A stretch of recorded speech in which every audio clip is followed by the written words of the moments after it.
Bueno, buenas tardes a todos, a los que estáis aquí, a los que estáis en casa. Muchísimas gracias a Pablo y a Iciar por invitarnos. Y somos Jonás y Silvia del blog dejarlotodoparaviajar.com. Y venimos a hablaros de nuestra vuelta al mundo.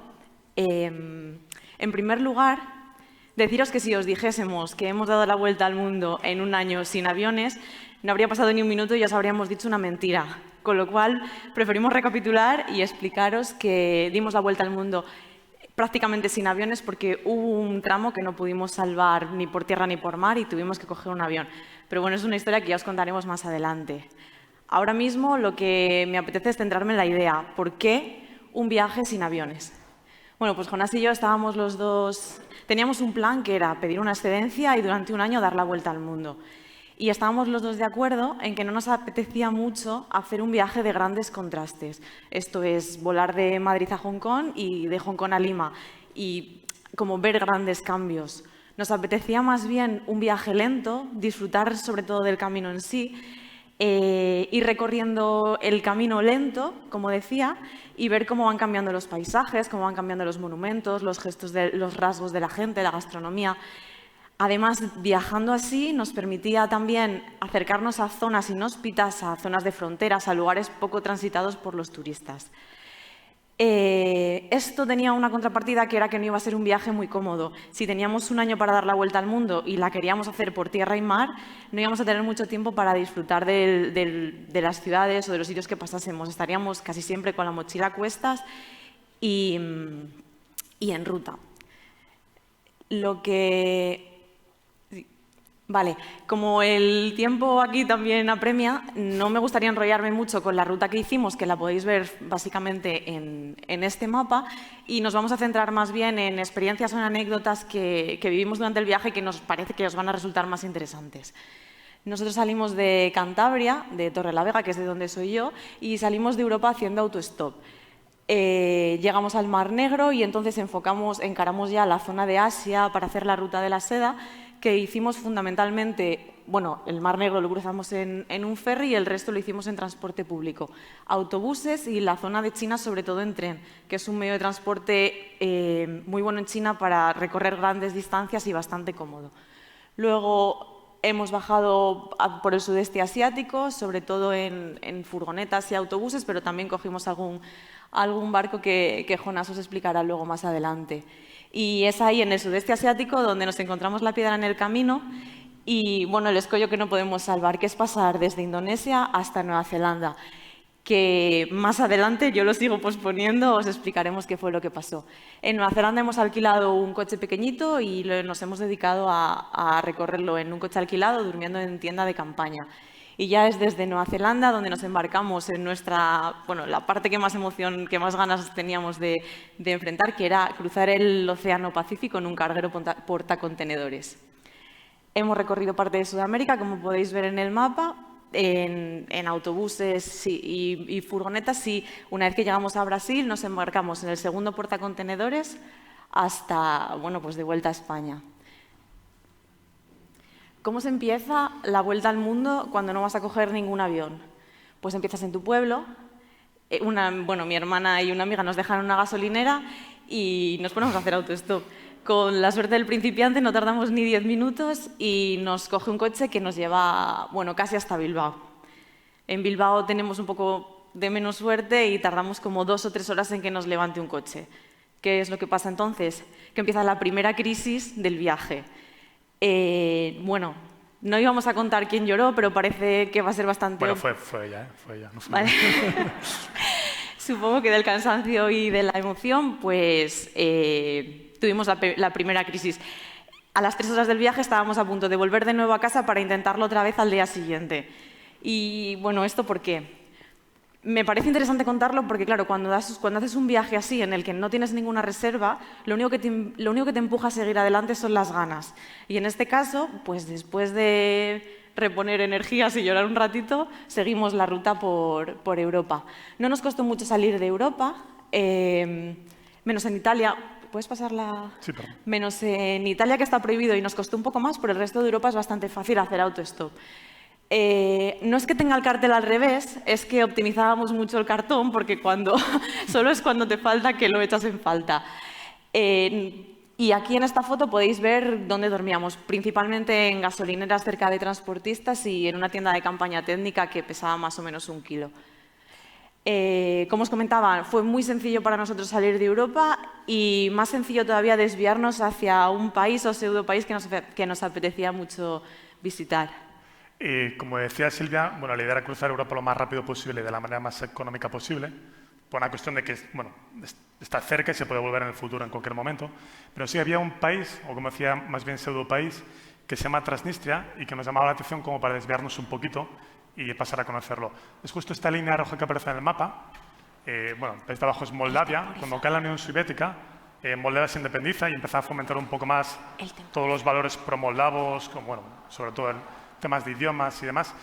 Pero justo esta línea roja, la población era de mayoría de origen ruso y decide independizarse. Y durante un par de semanas hubo una guerra entre la población que hay dentro de Transnistria y los moldavos. La población rusa tuvo el apoyo del ejército ruso y pudieron espantar al ejército moldavo y se han quedado en una especie de limbo legal. Solo hay 3 países en el mundo que reconocen a Transnistria como un estado soberano. Todo lo que hemos leído por internet sobre el país nos parecía bastante interesante, muy bizarro. Es verdad que cuando te acercas a la frontera, es una frontera muy atípica porque está muy militarizada, hay un montón de barricadas, búnkers militares y la sensación es un poco extraña. Encontrarte eso en Europa te da la sensación casi que es como si fuese atrezo, como si no fuese de verdad. No te puedes creer que hay algo así dentro del continente. No hace falta visado para entrar porque Moldavia reconoce a Transnistria como parte de su territorio, pero cuando entras, los militares de Transnistria sí que te dan un papel conforme a la hora a la que has entrado y la hora a la que sales, porque solo puedes estar un máximo de 10 horas dentro del país. Aunque con un par de horas te sobra, porque bueno, básicamente es esta avenida principal en la que hay muy pocos transeúntes y vehículos. Casi todo es publicidad y simbología comunista, es como si fuese una especie de cápsula en el tiempo de la Unión Soviética. Hay un montón de carteles haciendo propaganda de militares. Pues básicamente lo que hace son estatuas de Lenin, vehículos militares, algunos casi abandonados. Y había una cosa que nos había llamado la atención bastante cuando buscamos información, que es sobre el sheriff. ¿Quién es el sheriff en Transnistria? Está gobernado por una especie de pseudo-dictador que tiene un conglomerado de empresas que monopoliza el comercio de todo el país. Entonces, todo lo que encuentras en el país, todo es sheriff. Desde gasolineras, supermercados, el equipo de fútbol es el sheriff. Y había otra cosa también bastante bizarra, que eran las monedas. Tienen monedas también de metal, como las que utilizamos en Occidente, en Europa Occidental, pero todavía conservan estos tipos de monedas de plástico que se doblan perfectamente, solo que, digamos que se avergüenzan un poquito de ellas y es fácil de conseguir dentro de lo que cabe, porque cuando las pides en el supermercado te las dan de buena gana, pero también es verdad que, todos los turistas que vamos las vamos poco a poco sacando del mercado. Después de Transnistria, cogeríamos un ferry en Odessa, que sería 2 noches, 3 días, hasta la ciudad casino de Batumi, en Georgia. Y esta sería un poco nuestra particular ruta de la seda. Hay 2 países en especial que nos llamaron la atención durante la ruta de la seda. Silvia hablará del segundo, yo hablaré del primero, que es Irán. Llegamos a Irán haciendo autostop a través de la frontera con Armenia. En este caso, este puesto fronterizo lo divide un río y un puente. La mitad del puente es de Armenia, la otra mitad es de Irán. Y cada mitad está pintada con la bandera de cada país. Pues justo cuando llegas a la mitad y ya cruzas a la frontera iraní, ya, en el caso de Silvia ya se tuvo que poner el pañuelo que lo aguantó durante todo el mes. Y es un país que recomendamos a todo el mundo. Es verdad que tiene mala prensa, seguramente por temas políticos o la prensa norteamericana, pero es un país en el que la gente es muy hospitalaria, tiene una gran oferta cultural y turística. Y, no sé, para nosotros nos encantó y nos parece más un lugar muy seguro que visitar. Nada que ver con, mucha gente lo confunde con Irak o con otro tipo de cuestiones que no son. Otra de las cosas guays que tiene Irán es la cultura persa que tiene tan hospitalaria. Nosotros utilizamos mucho Couchsurfing para buscar alojamiento. Es una plataforma en internet que la gente ofrece su casa y puedes dormir, o algunos te pueden dejar una cama o el sofá, o en algunos casos el suelo para tirar la esterilla. Y la cuestión es que en Irán esta aplicación no está permitida, está prohibida por razones obvias, por la dictadura, pero tiene una de las mayores comunidades de couchsurfers del mundo. Y de todo el mes que estuvimos en Irán, yo creo que solo estuvimos una noche en un hotel nomás. Con lo cual es un país muy, muy recomendable y bueno, que invitamos a todo el mundo que si tienen la oportunidad que lo visiten. Y bueno, para seguir adelante en la ruta, cuando estábamos planificando el camino que íbamos a recorrer, pues nos encontramos aquí en Irán y tenemos que elegir la manera de llegar hasta China. Bueno, si ha pasado Jonas el mapa, pero si echáis un poco de memoria sobre los países que se encuentran desde Irán hasta China, pues veis Pakistán, Afganistán, Turkmenistán. Obviamente, pues no tuvimos ninguna duda de cuál era el que íbamos a atravesar. Nos pusimos a buscar en Google qué es lo que era Turkmenistán. Cuando buscamos lo que es Turkmenistán, nos encontramos con una dictadura, una antigua república de la Unión Soviética, con una suerte de presidentes que la han gobernado muy, muy excéntricos, que implementaron leyes como prohibir los videojuegos, determinados cortes de pelo, imponer toques de queda. Eso por un lado. Luego, cuando decidimos que efectivamente vamos a cruzar por ahí y vamos a pedir el visado, nos encontramos que en esta zona se forma tradicionalmente un cuello de botella porque para entrar en Turkmenistán dan unos 50.000 visados más o menos al año. Los visados que se pueden pedir son, por un lado, un visado turístico que gestionas a través de una agencia gubernamental y que son carísimos, y luego el que pedimos los demás, que es un visado de tránsito que te dan un permiso de entre 3 y 5 días para atravesar el país. Los criterios que utilizan para aceptar los visados pues no son públicos y no se conoce muy bien cuál es el criterio que siguen. Nosotros hemos visto casos de parejas que presentaban la misma documentación para pedir el visado y a lo mejor a uno se lo concedían y al otro se lo rechazaban. Muy raro. El tema es que una vez que conseguimos el visado, porque tenemos mucha suerte y lo conseguimos, llegamos a Asgabat. En Asgabat nos encontramos una ciudad enorme. Turkmenistán, vale la pena decir que es un país muy rico porque tiene muchas reservas de gas, aunque la gente en realidad es muy pobre. Lo único que no pagan la luz, ni el gas, ni el agua, pero en general es gente muy pobre. Llegamos a Asgabat y es una ciudad enorme, llena de edificios de mármol. De hecho, tiene hasta algún premio Guinness de los récords por ser la ciudad con más edificios. Es una ciudad muy opulenta, donde en realidad no te encuentras gente por la calle, te encuentras muy poquita gente y, sin embargo, lo que sí que te encuentras son militares, uno en cada esquina y atentamente vigilando lo que hace todo el mundo. Otra cosa que nos puede suceder en Turkmenistán es que están prohibidas las fotos, con lo cual, al ser turista, te pierde de vista un militar y te tiene en vista el siguiente. No solamente por todas estas cosas raras queríamos cruzar Turkmenistán, sino sobre todo por otra cosa que habíamos encontrado mientras buscábamos en Google, que era Turkmenistán, que es la Puerta del Infierno. No sé si algunos ya lo conocéis, es un cráter que está ardiendo en medio del desierto. La historia de este cráter es sencilla. Hace unos 45 o 50 años los soviéticos estaban explorando la zona buscando gas y montaron un campamento encima de lo que era la bolsa de gas, con tan mala suerte que la tierra venció por el peso del campamento, el campamento se hundió y empezó a emanar gas. Para que las poblaciones de cerca no se envenenasen, pues hicieron algo que no es raro, algo que es habitual, que es prenderle fuego al gas para que se consumiese.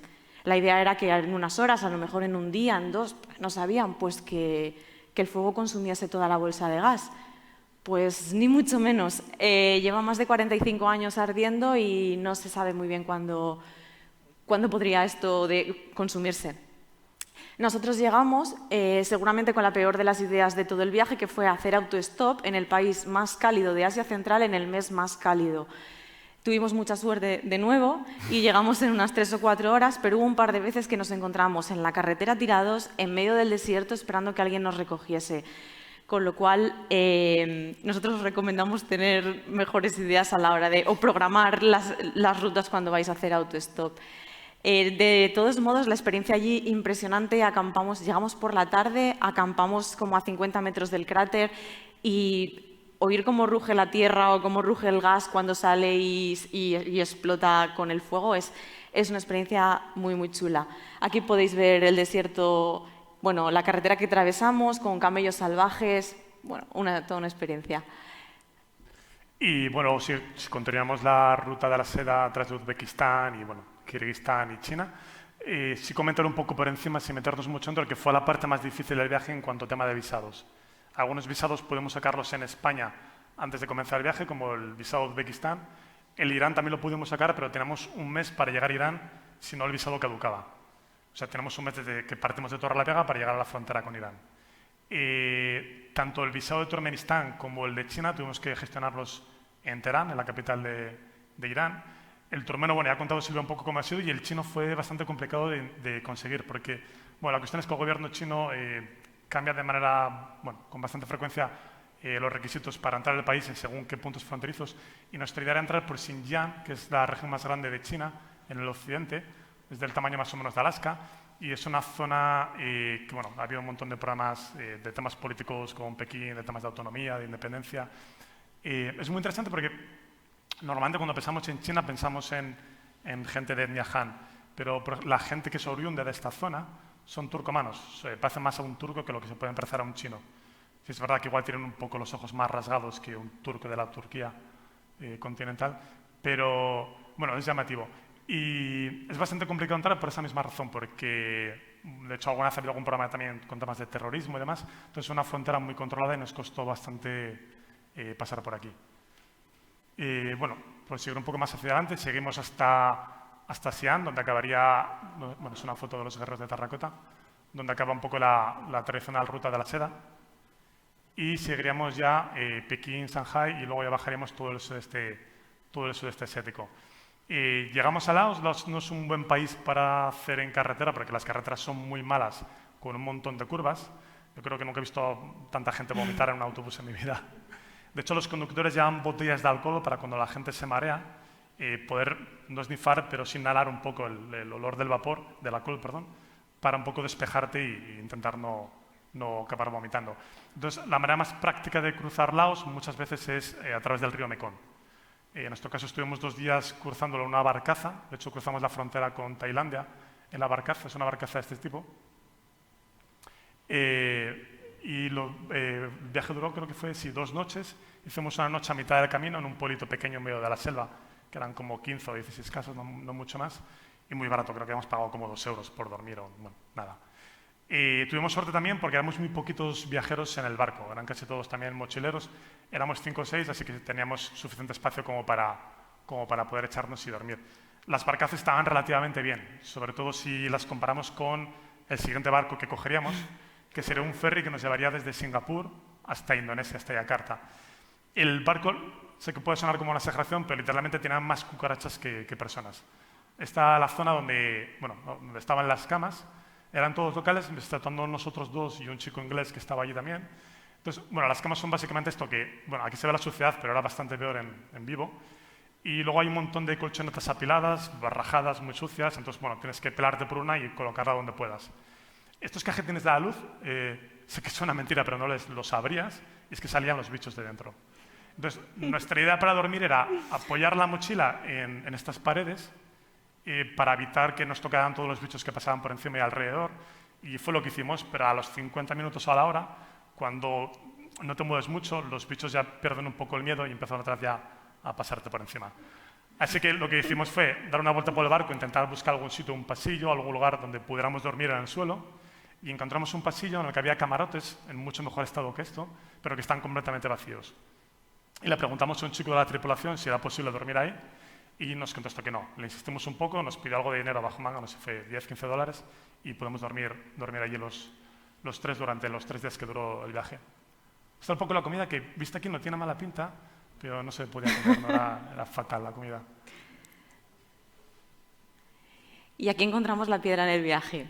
Lo he pospuesto todo lo que he podido, pero hemos llegado. Nos encontramos en el sudeste asiático y no encontramos la manera de cruzar en transporte marítimo hasta Nueva Zelanda. ¿Cuáles son los motivos principales? Bueno, pues en primer lugar, lo que os comentaba antes, nosotros teníamos 1 año para hacer el viaje, el tiempo era limitado y no podíamos permitirnos el lujo de hacer barco stop, porque... Es decir, bueno, barco stop, para los que no lo conozcáis, es llegar a un puerto y esperar a que alguien con un navío privado, con un barco privado, escale en las mismas zonas que a ti te interesa y tú te embarcas a cambio de trabajo, de cocinar, de limpiar. Por un lado, no podíamos hacer esto porque no teníamos suficiente tiempo y, por otro lado, nuestra idea, que era viajar en portacontenedores los tramos que no pudiésemos hacer por tierra, tampoco lo podíamos hacer, porque resulta que solamente entre un 1 y un 3% de los cargueros del mundo permiten el tráfico de pasajeros. Como os podéis imaginar, las rutas son muy concretas y precisamente en esta zona no había ningún servicio. Con lo cual, después de unas cuantas horas de vuelo y una escala en Canberra, llegamos a Nueva Zelanda. Después de recorrer Nueva Zelanda, entonces ya sí que nos vamos a embarcar en el primer portacontenedores, que nos va a llevar una travesía de 22 días hasta Cartagena de Indias, en Colombia. Estos 22 días los vamos a pasar las Navidades, la Nochevieja y vamos a cruzar el Canal de Panamá, con lo cual era una de las partes que más nos apetecía hacer del viaje. Por eso mismo, lo que voy a hacer es no entretenerme mucho ahora, que Jonás acabe de explicaros la parte brevemente de Sudamérica y luego nos centraremos un poquito más en el tema de los cargueros, que nos parece que de todo el viaje es a lo mejor la parte más desconocida o más interesante que os podemos comentar. Vale, si no me voy a parar mucho en Iberoamérica para tener tiempo de explicar el tema de los cargueros, pero bueno, esto es un poco la ruta que hicimos. Llegamos a Cartagena de Indias y hicimos casi todo Colombia con un amigo colombiano de Bogotá. Había comentado una cosa, Silvia, al principio, que una de las partes buenas de viajar sin aviones es que a veces pasas por zonas poco atractivas o remotas, pero que a veces son interesantes. Y fue lo que nos pasó en nuestro caso. Bueno, hubo 2 zonas en concreto que nos gustaron bastante de Iberoamérica, pero cruzamos la frontera entre Ecuador y Perú. Nuestra intención era llegar a Iquitos, que Iquitos es una ciudad de 500 000 de habitantes. Dicen que es la ciudad del mundo más grande, no comunicada por tierra del resto del continente. Está en medio de la Amazonía peruana y solo se puede llegar o por barco o por avión. En nuestro caso cogemos una barcaza rápida que creo que fueron 8 o 10 horas a través del Amazonas. Entonces, claro, para llegar a este punto, a Iquitos, tenemos que cruzar por una frontera en Ecuador muy poco transitada, que es una frontera donde hay un montón de bases militares y básicamente solo llegan autobuses con militares que se van moviendo de base a base. Y es la frontera de la Balsa. Los propios militares nos habían dicho que hacíamos ahí cruzando por esa parte del país y bueno, les explicamos que nuestra idea era llegar a este Iquitos. Fue muy complicado salir de allí porque al no ser un sitio donde pasa la gente, no hay autobuses ni nada por el estilo, es una zona muy pobre y hay un par de locales con coches particulares que te intentan un poco hacer el lío para sacarte allí y cobrarte bastante. Allí coincidimos justo con un chico argentino que llevaba 2 años viajando y vendiendo pulseras por América Latina y bueno, cuando le dijimos que íbamos para Iquitos nos preguntó que aquí íbamos, que si íbamos a hacer un retiro de ayahuasca o algo por el estilo. Claro, nuestra idea de Iquitos era un poco el tema de la Amazonía, hacer una expedición, de que junto a una barca, ver animales, cosas por el estilo. Pero sí que es verdad que, bueno, Iquitos es principalmente famosa por eso, por el Amazonas, pero lleva unos cuantos años que se ha convertido en la capital de la ayahuasca dentro de Iberoamérica y hay un montón de gente que simplemente va a hacer turismo de ayahuasca o de, plantas medicinales y demás. De hecho, bueno, no sabe lo que es la ayahuasca, es una planta medicinal que la gente toma un poco como especie de búsqueda de temas espirituales o de encontrarse uno mismo, de la Pachamama y estas cosas. Está tan establecido el turismo de ayahuasca que de hecho los restaurantes en Iquitos venden menús del día de comida que son menús ayahuasqueros, preparados para gente que está haciendo dieta para hacer la experiencia de la ayahuasca. En principio hay que estar varios días sin tener relaciones sexuales, sin tomar creo que era azúcares y algún aceite. Entonces ya venden los menús preparándote para ir a tomarlo. Bueno, yo en mi caso hice la experiencia, lo probé, para mí no fue muy espiritual, fue más bien algo físico. Es verdad que los locales no solo lo toman para conectar con la naturaleza, también lo toman a veces para hacer una especie de limpieza corporal, como de purga. Y bueno, fue mi caso. Cuando te dan a probar la ayahuasca, lo primero que te dan es una palangana, porque vas a vomitar sí o sí, y te enseño dónde está el baño. Porque la cuestión es que lo tienes que acabar echando por algún lugar, pero hay que echarlo. Y Iquitos es un sitio muy, muy especial. Tiene un puntillo un poco peligroso, pero no sé, nunca había encontrado una ciudad, una ciudad de ese tamaño en medio de la Amazonía. Es un lugar especial. Y otro sitio que nos gustó bastante fue esta zona entre Bolivia y Chile, que es una zona de desiertos de alta montaña, la zona andina, que es como si fuese sacado de un documental. Además encontramos un montón de pájaros que estaban migrando en aquel momento. Bueno, era espectacular, un sitio muy bonito. Las aguas cogían colores muy extraños, no sé si era de las algas o de qué era, pero se ponían como rosadas las aguas de los lagos. Este es el Salar de Uyuni. Creo que un año partió de aquí el Dakar y por eso hicieron esta estatua conmemorativa. Y bueno, ahora nos centramos un poco en el viajar en portacontenedores. Después de la parte de Sudamérica, nosotros llegamos a Brasil, nos embarcamos en el segundo portacontenedores hasta Algeciras, que nos lleva unos 9 días. La diferencia entre viajar en un carguero y en otro es mínima, con lo cual lo que hemos preferido hacer ha sido centrarnos en la travesía del Pacífico, que es mucho más larga y nos parecía más interesante. Bueno, ¿por qué viajar en un portacontenedores? Pues básicamente porque nos apetecía. Lo cierto es que la primera pregunta que quiero contestar, viajar en carguero no se puede viajar gratis. No se puede viajar gratis, no se puede viajar tampoco a cambio de trabajo. De hecho, si en el improbable caso de que te embarcases en un portacontenedores sin estar registrado como pasajero, al llegar al destino, las aduanas del país te repatriarían de nuevo a tu país, con lo cual no serviría para nada. Otra pregunta, la segunda que quiero contestar, es que no hay wifi.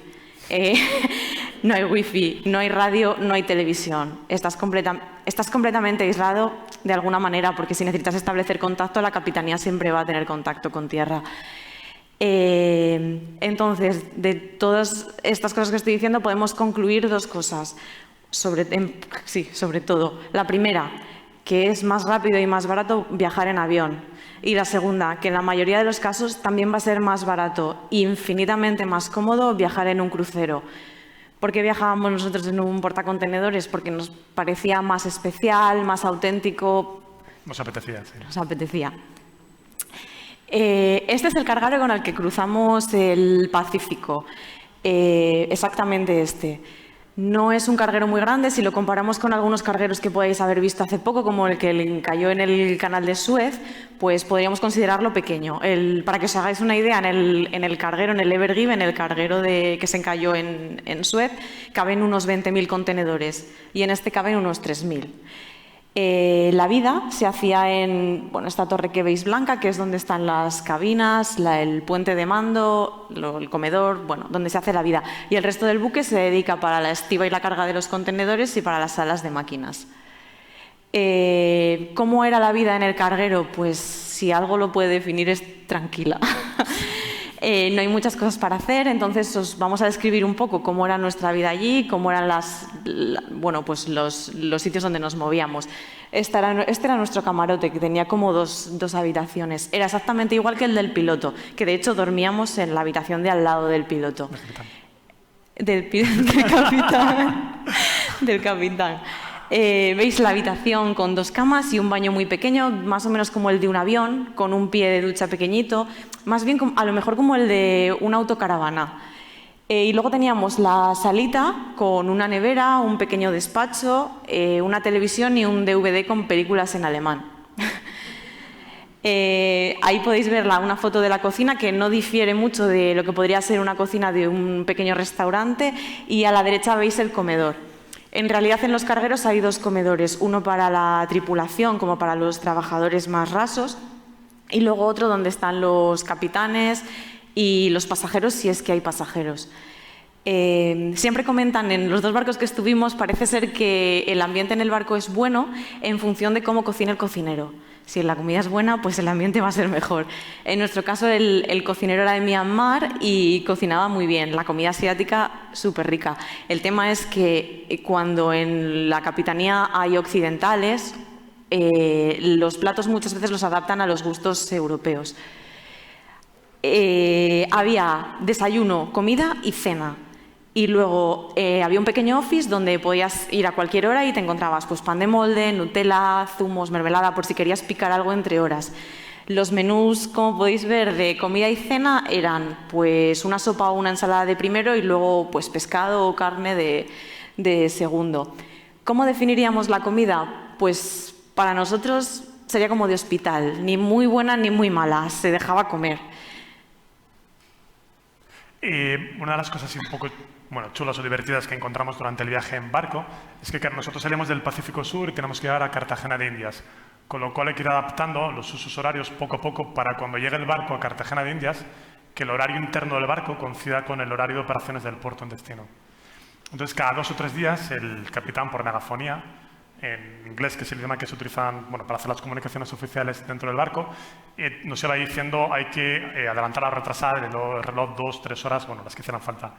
Y hubo una cosa chula que hubo un día que por megafonía el capitán dijo: hoy es sábado y mañana volverá a ser sábado otra vez. Y fue, sí, supongo que será la única vez en nuestra vida que tendremos 2 seguidos. Y sí, es una tontería, pero nos hacía gracia y sobre todo a la tripulación le hacía más gracia porque los fines de semana trabajan menos horas que entre semana. Y aparte de las instalaciones, que el camarote comentaba Silvia, luego hay instalaciones comunes más enfocadas al ocio. Hay una piscina, aquí no sé muy bien la profundidad, pero es bastante profunda y es para intentar que con el movimiento del barco el agua no salga fuera. Aquí había una sauna, pero no funcionaba, y la piscina solo se llena cuando el capitán lo pide. La vida en el barco es un poco dentro de la dictadura del capitán, para lo bueno y para lo malo. Los 22 días que estuvimos solo la llenaron una vez, y nosotros estábamos en el camarote y nos llamaron ya nos habíamos hecho amigos de parte de la tripulación. En tu camarote tienes un teléfono, y nos llamaron al teléfono, y toda la tripulación se encontraba en la piscina, nos dijeron que si queríamos bajar a meternos con ellos dentro de la piscina. Pero claro, a Silvia no le apetecía mucho meterse con 15 tíos en esta piscina tan pequeña. Hay un gimnasio que está bastante bien porque tiene un poco más las cosas básicas para poder hacer algo de deporte. Nadie lo usaba, nosotros fuimos un par de veces, pero es verdad que al menos nosotros nunca acabamos de acostumbrarnos al movimiento del barco y cuando estás más de media hora de tiempo de pie te acabas mareando. Nunca pillamos muy mala mar, un par de noches que sí, que se movió bastante y nos despertábamos porque nos giraba el propio barco, pero no pillamos en un momento así nada peligroso relacionado con el mar. Sí que nos habían enseñado un vídeo de hace un mes y medio haciendo la misma ruta, yendo por el mar de Tasmania, y habían pillado muy mala mar y nos hicieron un vídeo de la cocina que pusimos antes la foto, que estaba todo por el suelo arrasado. Parte del ocio que nosotros hacemos, viajamos con 2 ordenadores, que yo llevaba videojuegos, llevábamos libros, películas, yo llevaba una pequeña Nintendo para jugar también. Y lo bueno es que en el barco también había una PlayStation, había un par de ellas. Había 2 cadetes colombianos, entonces pasabas mucho tiempo con ellos, cuando FIFA, Mortal Kombat, y también de vez en cuando hacía algún karaoke. Como la mitad de la tripulación era del sudeste asiático y tiene mucha cultura de karaokes, se pegaban alguna borrachera y se ponían a cantar. En principio el alcohol no está permitido dentro del barco, pero la cuestión es que lo hay. De hecho, hay un pequeño economato, que no deja de ser una habitación cerrada con llave, donde tienen alcohol, tabaco, maquinillas para afeitarte, pasta de dientes, y si en algún momento te quedas sin algo, se lo puedes encargar al mesero, se lo pagas en dólares y te lo da. Con lo cual, alcohol y tabaco siempre hay dentro. ¿Qué más hacíamos para entretenernos? Básicamente eso, jugar videojuegos, leer. Muchas veces subíamos al puente a hablar con el capitán para que nos explicara un poco cómo funcionaba el barco. Podía salir a la cubierta si no hacía mal tiempo. Un par de ocasiones bajamos también a la sala de máquinas, hicimos un simulacro también. Que fue porque confía que había que hacer el simulacro y nos montamos en estos botes que tienen verticales. Hacemos un poco el paripé de que estaba sucediendo algo. Y pasamos, como lo que decía antes Silvia, pasamos el día de Navidad en el barco. Entonces, por cortesía, normalmente en estos viajes el capitán organiza una barbacoa en la cubierta y pensó que la mejor idea era hacerla el día de Navidad. Esta foto no es del día de Navidad, es otra en particular, pero esta es del Atlántico. Pero como no somos muy buenos sacando fotos, pensamos que era mejor esta. Pero en ambos casos hicimos una barbacoa y sacamos marisco, carne, un montón de cerveza, de whisky. Luego se hizo un karaoke, el capitán repartió unos regalos que le había comprado en Auckland, había comprado un par de PlayStations, unos iPads y los repartió entre la tripulación. Y para ir un poco acabando y ahí cerrando, antes de que nos mate Pablo, el día de Año Nuevo cruzamos el canal de Panamá y la cuestión es que no lo pudimos celebrar porque ese día estaba todo el mundo de operaciones. Entonces lo celebramos el día anterior. Y esto es justo, si os fijáis, estas son las máquinas que van tirando a través de raíles de los barcos, con las piscinas y las esclusas. Justo al lado había un crucero también cruzando el canal de Panamá. El canal nuevo que construyó una empresa española se encuentra aquí, no se ve. Pero por aquí sí que pasan barcos bastante más grandes que el nuestro porque supongo que tiene más profundidad la ría y pueden pasar. Y estas, una vez que cruzas toda la parte de las piscinas y de las esclusas, entras un poco en esta especie, un río o ría que hay dentro del país que va cruzando toda la selva panameña. Y, creo que ya tenemos que ir terminando. Un poco eso. Nosotros recomendamos a todo el mundo que para nosotros ha sido un viaje interesante el tema de viajar en barco. Es verdad que es un poco elitista porque es bastante caro. Lo que decía Silvia son unos $100 al día persona. Pero no sé, es una experiencia única estar en medio del océano y si alguien puede optar por el barco stop, mejor, pero si no puede optar por ello por una cuestión de tiempo u otras razones, pues es buena opción para cruzar los océanos. Y nada más, muchas gracias a todos y esperamos que os haya gustado.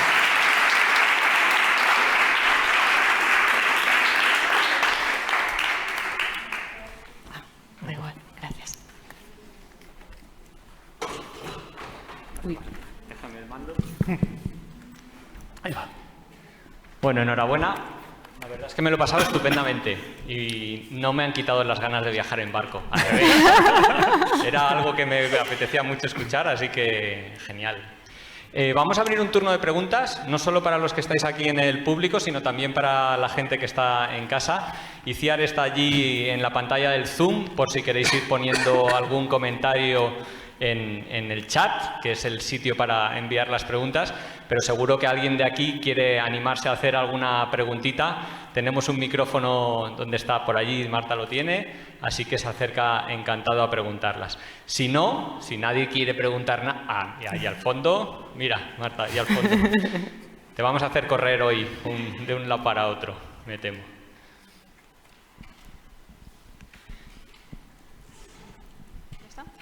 Yo quería preguntarles si lo volveríais a hacer. Sí, sin duda. Bueno, al menos a mí me ha cambiado la vida. O sea, el viaje en general, ¿no? No solo el tema de los barcos. Nosotros vinimos, creo que fue hace 4 o 5 años aquí. Ya tenemos un poco en mente hacer algo parecido y el venir aquí nos ayudó un poco a dar el empujón de, no sé, de que esto es, que se puede hacer, que no es nada especial ni es romántico, o sea, que está al alcance de la mano para todo el mundo. ¿Qué cambiaríais si lo volvierais a hacer, este viaje? ¿En qué? Ahora, sabiendo todo lo que sabéis. No sé si cambiaría algo, porque teníamos muy claro, además, los dos lo que queríamos hacer. Si volviese a hacerlo, a repetirlo una vez habiendo hecho cambiaría un poco el tema del presupuesto. Nos propusimos ir contra el presupuesto. Entonces, sí es verdad que cuando había que gastar dinero, pues no sé, fuimos a Nazca y cogimos la avioneta para ver las líneas. Había cosas que eran innegociables, pero... Por ejemplo, si a lo mejor había gente que se iba a tomar unas cervezas, pues nosotros a veces íbamos, pero muchas no. Entonces, a lo mejor, si volviese a hacerlo de nuevo, retocaría o sería más generosa con el tema del presupuesto. Y no sé si el autostop lo hacíais por el presupuesto, pero desde luego debe ser una fuente de anécdotas, experiencias y vivencias tremenda, ¿no? Que no os habéis centrado en ello, pero igual tenéis ahí alguna... Sí, me acuerdo que fue en Rumanía, no me acuerdo en qué zona de Rumanía, pero nos bajamos... Nos había cogido alguien y nos dejó en la carretera. Y fue dejarnos en la carretera y al momento pararon un coche con muy mala pinta, con 3 chicos sin camisetas, llenos de tatuajes, fumando y tal. Y se bajó una señora del coche. Entonces nos vieron ahí, que justo nos bajábamos hacia autostop, entonces nos dijeron subir, subir. Claro, nos acojonaba un poco, no tenían buena pinta, no queríamos subir allí. Pero nos daba más apuro decir que no que el hecho de subir. Y era un poco llamativo porque cada vez que encontrábamos un coche de la policía, activaban el limpiaparabrisas para que se llenara de jabón y que no se les viera la cara. Entonces, éramos acojonados porque pensábamos, ¿por qué coño hacen eso? En plan...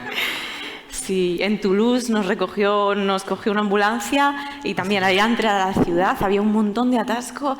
Los chicos activaron las sirenas y los coches se iban apartando y nosotros íbamos en la camilla atrás sentados. Tumbados en la camilla. Bueno, aquello sí que fue también surrealista. Tremendo. Sí, sí. Bueno, me dice Iciar por allí detrás, no sé si tiene activo el micrófono, que hay preguntas de la gente desde Zoom, así que vamos a darles paso a que nos cuente.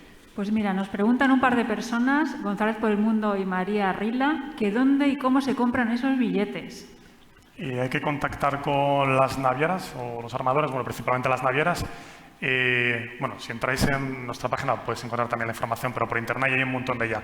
Pero básicamente contactando con las navieras, a poder ser, evitar contactar con agencias intermediarias, porque os van a meter una comisión que al final no van a aportar nada. Va a ser lo mismo. Básicamente eso con las navieras. Dispara por allí. Tengo otra. ¿Qué presupuesto aproximado tenéis por país en el viaje? Bueno, más que un presupuesto por país, nos habíamos hecho un presupuesto general y habíamos dividido cada uno de los días.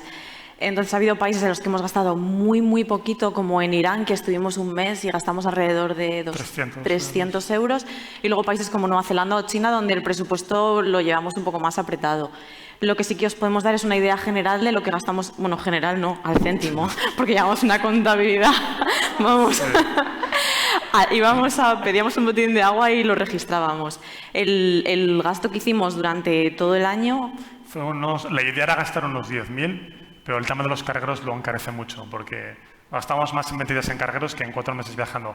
Al final gastamos unos 11.200, pero yo hice un cálculo que es quitando los cargueros, cogiendo aviones normales, lo habríamos hecho por unos 8.000 el viaje. ¿Cada uno? Sí. Sí. A ver, ahorramos, pero... Sí, y haciendo esfuerzos. Yo lo que recomiendo a cualquier persona que vaya a hacer un viaje así, que se baje una aplicación de contabilidad y que apunte el más mínimo gasto, aunque sea ir al baño. Sí. Si no, es imposible hacerlo. Es que alargas un montón el viaje, sí. Si no tienes fecha, claro, nosotros ahorramos porque teníamos un año, pero si tu viaje es ilimitado, lo puedes hacer mucho más largo. Bueno, aquí nadie se está animando a hacer preguntas, así que yo le doy sigo, paso a Inciar, que está allí desde Zoom. Que el chat está animado. Pregunta también Néstor que si el seguro de viajes os lo cubría todo. El tema del barco, no. Cuando hicimos el tema del barco, en principio te piden un seguro que lo cubra, que no sé si habrá alguno que lo cubra, pero el nuestro no lo cubría y bueno, les dijimos que sí, no nos pidieron nada que lo justificase y nos montamos igual. El tema es que en el barco pedían unos análisis médicos y un seguro que cubriese que un helicóptero pudiese venir a rescatarte en medio del océano. Entonces, claro, nos dijeron, ¿tenéis este seguro? Y les dijimos, sí, claro. Y cruzamos los dedos. Pero el resto de países lo cubría todo, era un seguro internacional que cubría todo menos Estados Unidos, Japón y algún país así más caro. Sí. Bueno, Inciar sigue disparando Pues yo sigo. preguntas desde allí. Pregunta Alicia que qué clima hizo en las travesías y si tuvisteis alguna tormenta. Del clima, bueno, normal. No hizo buen tiempo. Bueno, o sea, la safari hace un poco de rasca, estás en medio del océano. Pero no hizo ningún mal tiempo, ni mala mar, ni nada por el estilo, ¿no? Qué pena, ¿no? Así una mareja, sí, bueno, una gran tormenta, como en no, las películas, así. Marearte todos los días y por la noche durmiendo sí que te despiertas porque te mueve, que haces te tira. A veces ves, cuando te asomas a la escotilla y ves los contornos que va haciendo así, pero es un poco rara la sensación, más que olas, es como masas de agua grandes que se mueven, pero bueno, que nunca hace nada. Oye, ¿y después de esta experiencia en velero os apetecería probar? Porque eso sí que debe ser un cascarón. Sí. Ay, me parece que te sientes más vulnerable, ¿no? En el carguero al final es un pedazo de mastodonte ahí en el mar y es más estable, pero a mí me daría más miedo en un velero. Sí. Bueno, no os animáis nadie que estáis por aquí. Tenéis la suerte de estar aquí presentes, así que le vamos a pasar el micrófono allí. Si pudierais dar un consejo a la gente de Europa sobre cómo acercarse a la hospitalidad de los países como Irán, ¿qué nos propondríais? Bueno, yo diría que es automático, es que sale de ellos. Cuando vas caminando por la calle, se te tiran encima porque quieren hablar inglés, quieren llevarte a su casa, que conozcas a la familia, aunque lleves con ellos 5 segundos. Entonces, tienen mucho interés en que sepas qué es lo que sucede en el país y también conocer tu opinión sobre el país, porque saben que hay muy mala prensa acerca de ellos. Entonces, es muy fácil relacionarte con ellos y a través de páginas como Couchsurfing hay un montón de gente que te ofrece alojamiento. Ellos son muy conscientes de que la gente que viaja a Irán, mucha gente llega con muchos prejuicios de todo este rollo de los americanos y estas campañas anti-iraníes. Con lo cual, en cuanto ven que hay un extranjero, se van a aproximar. Bueno, es que lo llevan en la sangre, ¿no? La cultura persa que comentaba Jonás. Es que van a ser encantadores, te van a preguntar por tu estancia, qué tal estás allí, si te has sentido a gusto, cómodo, te van a ofrecer todo lo que tienen. Es que realmente es que son así, les sale en cualquier ciudad que visites o cualquier pueblo, en cualquier rincón, vas a encontrar a alguien con una palabra amable dispuesta a ayudarte. Es un país muy recomendable, Sí. muy recomendable. Bea mañana nos va a comentar precisamente algunas de las bellezas y vivencias de su experiencia en Irán. Ellos llegaron en autostop hasta allí junto con Neil, así que mañana a las 7 de la tarde van a ser ellos los protagonistas. Seguro que refuerzan esa idea. Mira, tenemos otra pregunta por allí. Buenas noches. Felicidades por este viaje, fantástico. Gracias. Y quería preguntaros, ¿hicisteis autostop y acampasteis en toda la zona de Asia Menor? ¿En toda la zona de perdón? ¿Sí acampasteis? ¿Sí utilizasteis la tienda de campaña? Sí, llevamos una tienda de campaña ultra ligera. La idea era, como era un viaje en constante movimiento, todo lo que llevábamos era muy ligero. El ordenador pesaba menos de 1 kilo, la tienda creo que pesaba 1,5 kilos, algo así. Y era una tienda muy pequeñita. Yo mido 1,94, la tienda era 2 de largo. y de ancho muy poquito. Entonces, no siempre la utilizábamos, pero sí en alguna ocasión haciendo autostop o en Nueva Zelanda bastante. Sí. Entonces, sí, en algún sitio acampábamos. ¿Y en Turkmenistán? En Turkmenistán acampamos en el lado del cráter. Ahí dormimos nada, como de, pues, tal vez tenemos la tienda aquí y a la distancia que estás tú estaba el cráter. Entonces, Perdona, ¿eh? En toda la zona hasta China, ¿utilizasteis bastante autostop, acampada? según el tiempo premiaba y según las zonas, porque China es tan grande que no podíamos, había que tirar de tren. Vale. Y tienda de campaña tampoco utilizamos mucho en esa zona. En China No, ni en Asia Central, más que en sitios así excepcionales. Además, en muchos países requerían que te alojases, en algunos países con estas dictaduras así tan extrañas, requerían que te alojases en hostales que incluso te tenían que hacer un registro. Si te paraba la policía, que en realidad nunca nos pararon, pero si en caso de que nos hubiesen parado, habríamos tenido que justificar las estancias cada noche que hubiésemos hecho en el país. Gracias. Bueno, Silvia, Jonás, yo solo tengo una última pregunta porque el tiempo se nos acaba. ¿Qué planes viajeros tenéis así más inmediatos?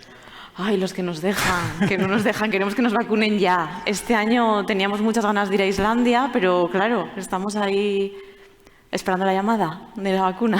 De último minuto todo, ¿no? Sí. Bueno, muchísimas gracias. Ha sido Gracias a un vosotros. verdadero placer contar con vuestra presencia. Muchísimas gracias por el esfuerzo de preparar esta charla. Un placer. Y ya podéis respirar tranquilos, que el mal trago de estar en el escenario ya ha pasado. Gracias. Muchas gracias. Gracias.